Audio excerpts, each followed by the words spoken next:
New York City's mayor, Michael Bloomberg, has made a habit of taking a fresh and aggressive approach to problems that have tied his predecessors in knots.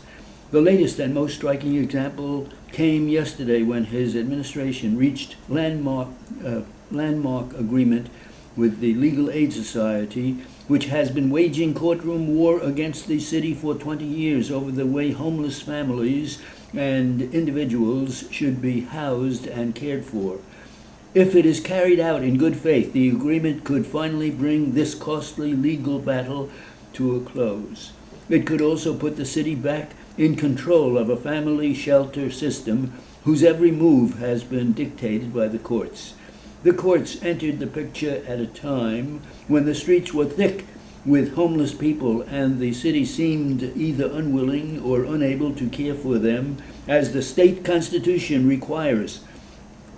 Through fines and other sanctions, the courts forced the city to improve the shelter system dramatically. But disputes between the city and the advocates often degenerated into round-the-clock legal battles that tied up the courts, poisoned the atmosphere, and made further progress difficult to achieve.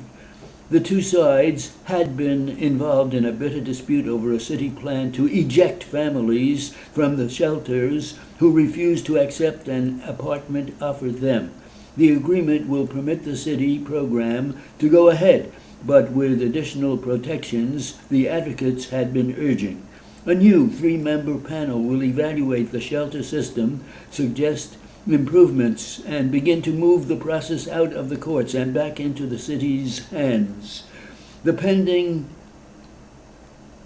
advocates have agreed to withdraw all motions pending before the court, although they will be able to sue again if the current agreement falls through.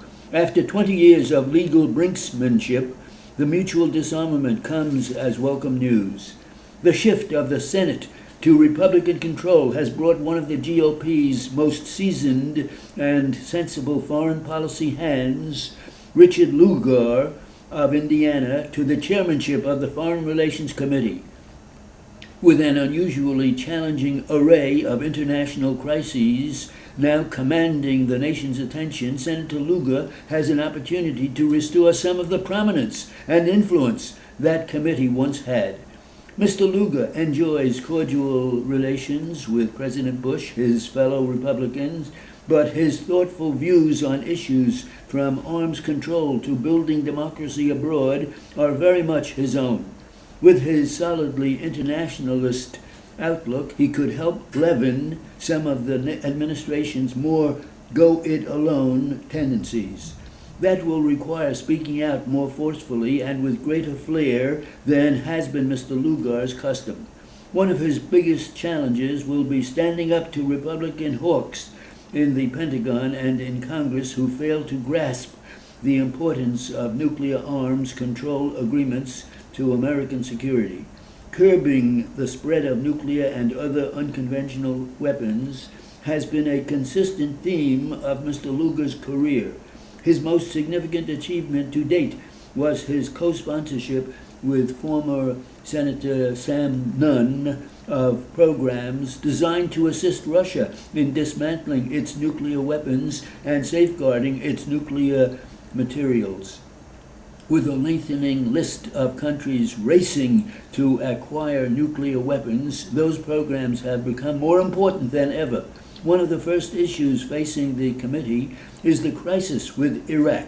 If Mr. Lugar intends to play an energetic role in shaping the nation's foreign policy debates, he can begin by having the committee examine some of the difficult problems that are likely to arise if the United States attacks Iraq.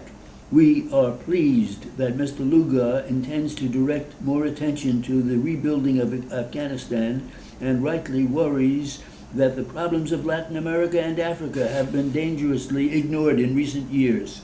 Mr. Lugar's bipartisan legislative style will be an important asset in a closely divided Senate, particularly if he can use it to rally moderate committee members from both parties into a coherent centrist majority. The Bush administration has done a very uneven job of explaining its foreign policies. If I had $1 million is a musing, usually followed by a wish list of luxuries like a house, car, vacations, and jewels. But $1 million can go further than that. $1 million could provide nearly 400,000 meals for poor children or hungry elderly people. $1 million could save 800 families from being evicted for 1 month, feed them, and provide job training for their breadwinners. In the hands of agencies that help New York's neediest, $1 million could buy warm coats for 55,000 kids who outgrew last year's coat as the coldest spell of the season arrived. $1 million could provide 2,500 medical and dental exams or send 3,000 disadvantaged young people to camp in the summer.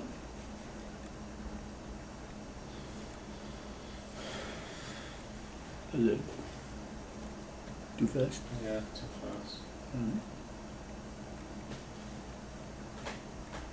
Let's see what this is.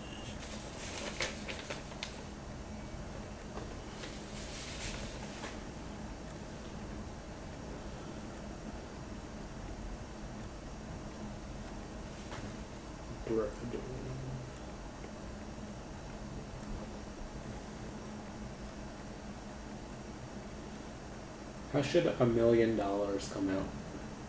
$1 million? Yeah. 3 words. Yeah. How do you write it? No, I wrote it fine. I'm just wondering if it can. It's and then ML, and then T. Right. Yeah, it should come out at $1 million. Sometimes you should put the dollar sign, but it's only if there's a lot of figures.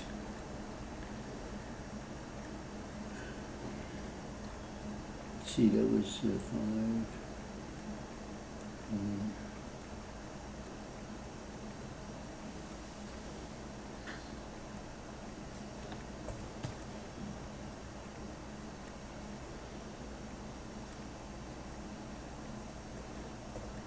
How do you write That was length? 130. How do you write lengthening? I write LENT and ING.